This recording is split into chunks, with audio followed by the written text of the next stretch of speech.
विपक्ष कहता है कि ईडी, सीबीआई, आईटी सारे के सारे इदारे जो हैं, इलेक्शन कमीशन को भी जोड़ते हैं वो, कि सारे इदारों पर बीजेपी हावी है और लेवल प्लेइंग फील्ड है ही नहीं। मतलब they already making the ground कि इलेक्शन जो है वो फेयर नहीं हो सकता। इसमें एक भी कानून मेरी सरकार ने नहीं बनाया, चाहे ईडी हो, सीबीआई हो, चाहे इलेक्शन कमीशन। ऊपर से हमने तो इलेक्शन कमीशन में सुधार किए हैं। आज इलेक्शन कमीशन बनता है तो ऑपोजिशन भी उसमें होता है। पहले तो प्रधानमंत्री एक फाइल पे साइन करके इलेक्शन कमीशन बना देता था, और जो उनके परिवार के साथ निकट जुड़े थे ऐसे ऐसे लोग इलेक्शन कमिश्नर बने थे। ऐसे लोग इलेक्शन कमिश्नर बने थे जो वहाँ से निकलने के बाद राज्यसभा के मेंबर बने, उनकी सरकार के मिनिस्टर बने। ऐसे इलेक्शन कमिश्नर बने थे जो कांग्रेस के बाद में कैंडिडेट बने, और इसलिए हम उस लेवल पे प्ले नहीं कर सकते। तो हमारा लेवल प्ले फील्ड हो ही नहीं सकता, हम ऐसे बन ही नहीं सकते। हम अच्छे रास्ते पर जाना चाहते हैं, हम उस रास्ते पर जाना नहीं चाहते।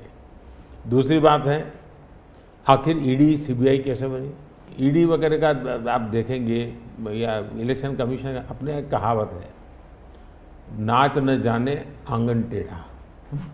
और इसलिए कभी ईवीएम का बहाना निकालेंगे, कभी मूलतः पराजय के लिए वो कुछ रीजनिंग अभी से सेट करने में लगे हैं ताकि पराजय उनके खाते में न चढ़ जाए। वो कह रहे हैं लड़े कैसे आप? या तो ऑपोजिशन लीडर्स को जेल में डाल रहे हैं, या फिर अगर वो आपकी पार्टी में आ गए तो सारे पाप धुल गए। कितने ऑपोजिशन लीडर जेल में हैं? कोई मुझे बताए। और क्या यही ऑपोजिशन लीडर उनके सरकार चलाते थे? या जेल का डर है? हाँ?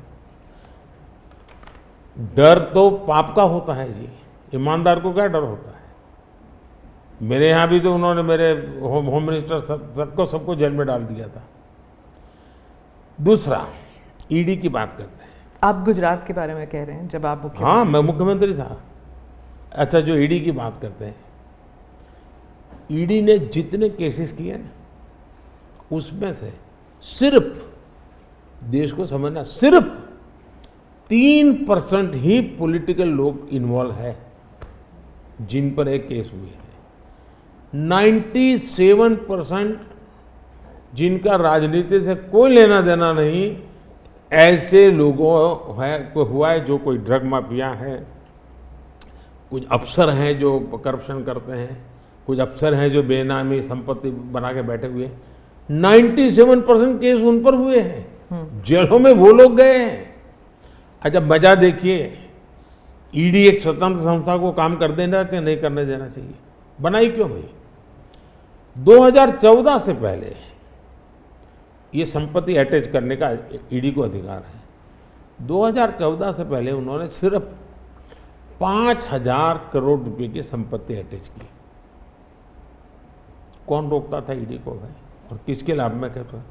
मेरे कालखंड में गलत काम करने वालों की 1 लाख करोड़ रुपए की संपत्ति अटैच हुई है। कई देश की जनता का पैसा नहीं है?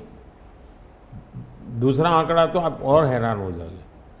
2014 पहले इसी ईडी ने देश में से 34 लाख रुपए, 34 लाख रुपया कैश जब्त किया था। मतलब कि स्कूल बैग में आ जाए इतना पैसा, स्कूल बैग में आ जाए।